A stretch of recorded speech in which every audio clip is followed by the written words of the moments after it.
Mula sa iba't ibang panig ng Pilipinas, narito ang pinakabagong balitang Red Cross. Ako si Ariana Garchitorena para sa PRC News Flash. Lubos ang pasasalamat ni Philippine Red Cross Chairman at CEO Dick Gordon sa Office of Civil Defense OCD Region 7 at Philippine Air Force Central Visayas para maisakay sa C-130 ang mga non-food relief items na galing ng PRC Cebu Warehouse patungong Pili Airport. Ang mga relief items mula Cebu ay ipamamahagi sa Bicol Region para sa mga komunidad na lubos na naapektuhan ng matinding pagbakang dulot ng Bagyong Christine. Ang mga non-food relief items ay umalis sa Cebu Airport ng umaga ng October 29 na pinagtulungang i-load ng mga volunteer.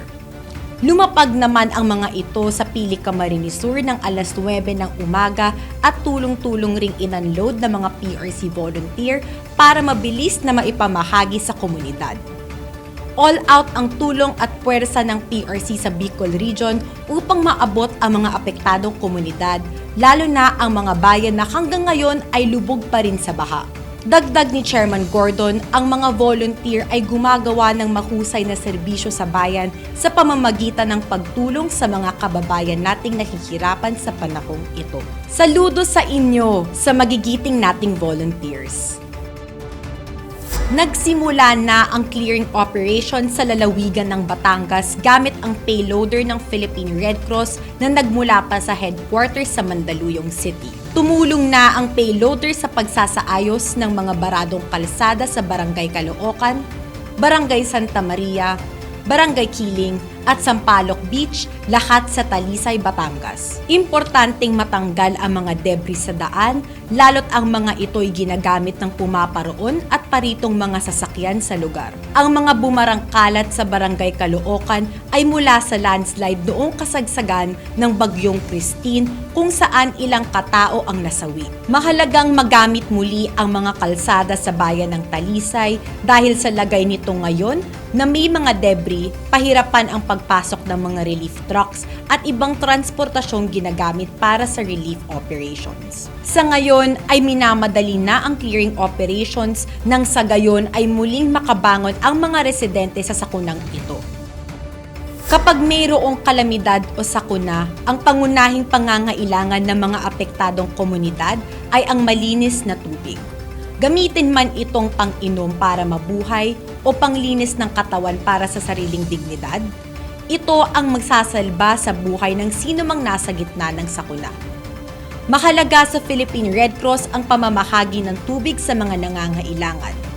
Kaya nitong nagdaang sakunang dulot ng Bagyong Christine, isa ang tubig sa pinakaimportanteng ipinadala sa Kabikulan, Batangas, Cavite at iba pang mga apektadong lugar. Ngayong humupa na ang bagyo at baha, patuloy ang pamamahagi ng PRC ng inuming tubig at jerry cans. Mahaba man ang pila, lahat ay nabigyan ng malinis na tubig sa mga munisipyo ng Nabua, Minalabak, Buhi, Bula at Naga City. Sa Batangas, nagkaroon ng access sa tubig gamit ang water tanker at filtration units ng PRC, ang mga taga-barangay Banoyo at Barangay Poblasyon sa San Luis. Patuloy ang pagpapadala ng libo-libong litro ng malinis na tubig at pag-dispatch ng mga water tanker, water bladder, water filtration units at pamamahagi ng jerry cans. Sabi ni PRC Secretary General Gwendolyn Pang, malaking bagay ang mga ito dahil kahit umalis na ang bagyo, patuloy ang pangangailangan ng malinis na tubig ng mga taong apektado ng sakuna. Di titigil ang Philippine Red Cross na mamahagi ng pangunahing pangangailangan ng mga tao, sa tulong na rin ng mga volunteer at donors. Kung patuloy ang pamamahagi ng Philippine Red Cross ng malinis na tubig sa komunidad na naapektuhan ng nagdaang kalamidad, walang patid din ang pamimigay ng PRC ng hot meals at donasyong pagkain sa mga lalawigang sinalanta ng Bagyong Christine.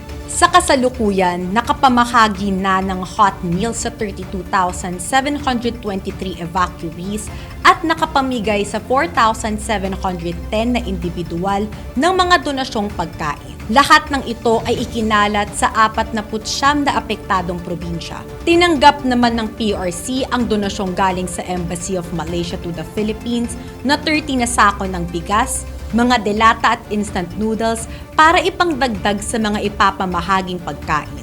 Muling nananawagan si PRC Chairman at CEO Dick Gordon sa donors at partners ng PRC na makiisa sa paghatid ng tulong sa ating mga kababayang nasalanta ng bagyo.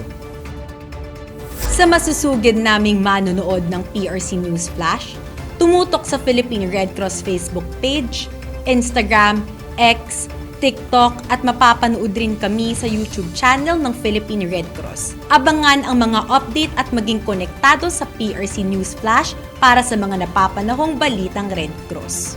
Kung mayroon kang malasakit, kusang loob at kapwa-tao at gusto mong mag-volunteer sa Red Cross, pumunta lamang sa pinakamalapit na chapter sa inyong lugar at tumawag naman sa Hotline 143 para sa mga emergencies. At yan ang pinakabagong balita mula sa PRC. Ako si Ariana Garchitorena para sa PRC News Flash.